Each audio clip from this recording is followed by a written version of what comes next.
Good morning children. आज हम लोग चैप्टर 18 संवाद लेखन पढ़ेंगे। संवाद लेखन। संवाद लेखन व्याकरण की नई विधा है। संवाद लेखन व्याकरण की नई विधा है। दो व्यक्तियों की आपस में बातचीत को संवाद कहा जाता है। जब दो व्यक्ति आपस में बातचीत करते हैं तो उसे संवाद कहते हैं।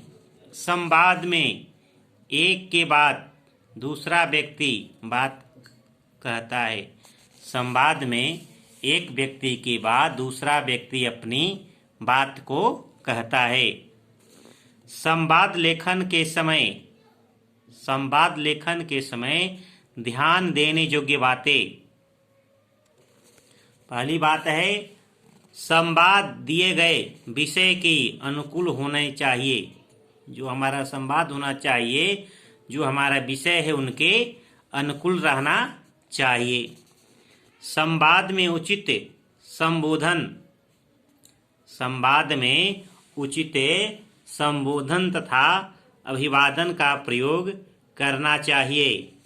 संवाद में उचित संबोधन तथा अभिवादन का प्रयोग करना चाहिए। पात्रों की आयु के अनुसार संवाद होने चाहिए। संवाद की भाषा सरल, सहज और भावानुकूल होनी चाहिए। संवाद की भाषा सरल, सहज और भावानुकूल, भाव के अनुसार होनी चाहिए। संवाद के जो वाक्य होने चाहिए वह छोटे छोटे और रोचक होने चाहिए। संवाद के वाक्य छोटे छोटे और रोचक होने चाहिए। देखिए, पहला संवाद है दो सखियों के बीच संवाद। दो सखियों के बीच संवाद। सुरभि नाम की कोई लड़की है, कहती है, तन्या, क्या तुम भारत सरकार की मेक इन इंडिया के बारे में जानती हो? सुरभि नाम की लड़की तन्या से पूछती है, तन्या, क्या तुम भारत सरकार की मेक इन इंडिया के बारे में जानती हो?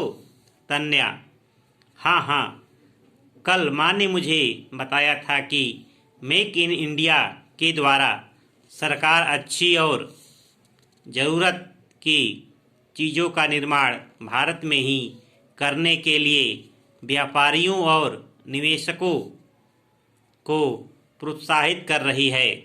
सुरभि कहती है, ओह अच्छा, तो अब भारत में बनी चीज़ों पर भी मेक इन इंडिया लिखा जाएगा।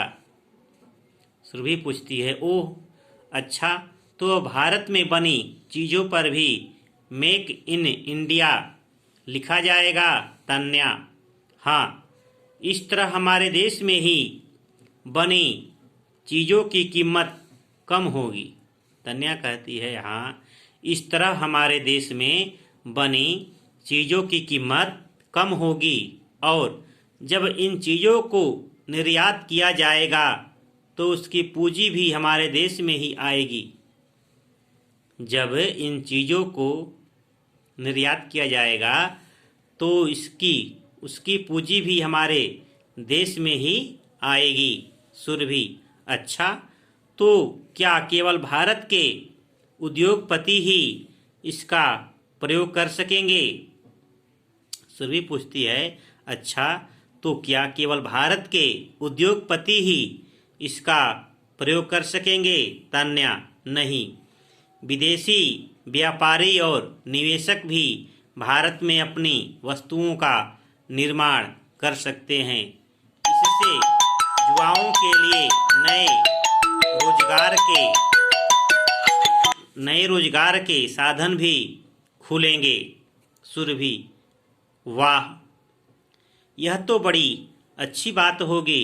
तन्या, हाँ बिल्कुल, इस तरह हमारे देश के शहर और गांव में रहने वाले युवाओं को रोजगार के अच्छे अवसर उपलब्ध हो सकेंगे। सुरभि: धन्यवाद तन्या, तुमने मुझे बहुत उपयोगी जानकारियाँ दी। तो ये संवाद हुआ, दो सखियों के बीच संवाद था। ठीक।